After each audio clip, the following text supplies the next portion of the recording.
Hey everyone, welcome back to Triochar. I'm Kubi. We spend trillions preparing for conflict. But are we defending against the right enemy? What if the biggest threat isn't another nation? And what if blind patriotism is stopping us from seeing the real danger? Stick around. Forget borders and flags for a moment. Today, we expose a critical, often ignored truth: the dangerous collision course between our military obsession and our planet's breaking point. Think climate action is just about saving polar bears? Think again. It's about preventing chaos. It's about human security, stopping droughts that fuel famine, floods that create refugees, and resource wars born from a planet pushed too far. When survival is on the line, where do desperate people turn? Often towards conflict. Now let's talk numbers, cold hard cash.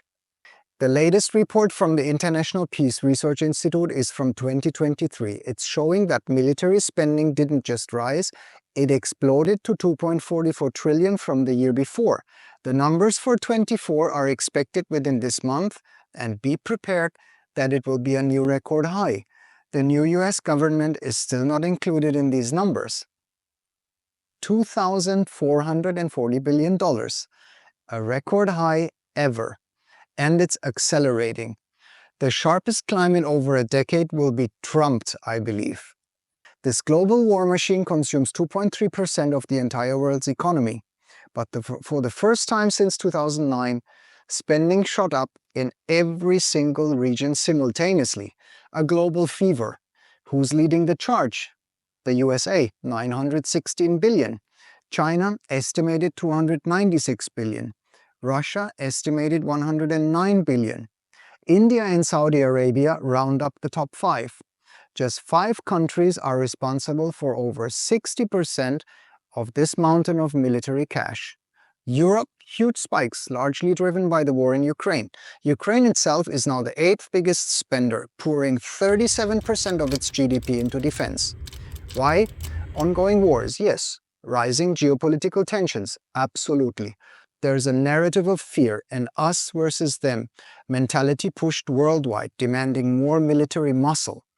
It's presented as security, as patriotism, as necessary defense. But here's where intelligence needs to question blind allegiance. Is this endless cycle of spending, this action-reaction spiral, actually making us safer? What does this 2.44 trillion buy? Armies, weapons, from boots to hypersonic missiles, AI drones, endless fuel maintenance, R&D for new ways to destroy. Billions sunk into preparing for conflicts while an actual ongoing global crisis unfolds. Soak that in, 2.44 trillion spent globally on military in 1 year, often justified by appeals to national pride. Now let's pivot. What about securing our actual life support system, our planet?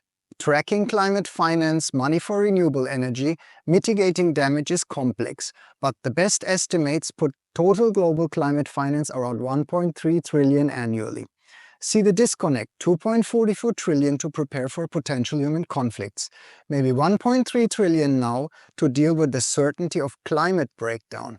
Where is the logic? Where is the intelligence in this equation? We're funding the symptoms of instability. At nearly twice the rate, we're funding the fight against the root cause, climate change. It's frankly stupid. It's prioritizing patriotic symbols over planetary survival. Just imagine if we redirect that 2.44 trillion annually towards climate security.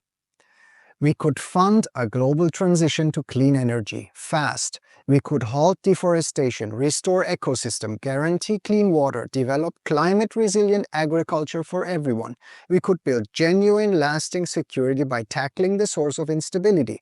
Instead of funding war machines, we could fund survival, resilience, a future. This isn't just about environmentalism. It's about rational threat assessment.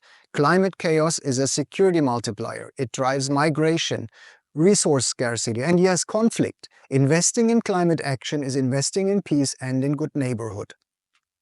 What does this massive imbalance say to you?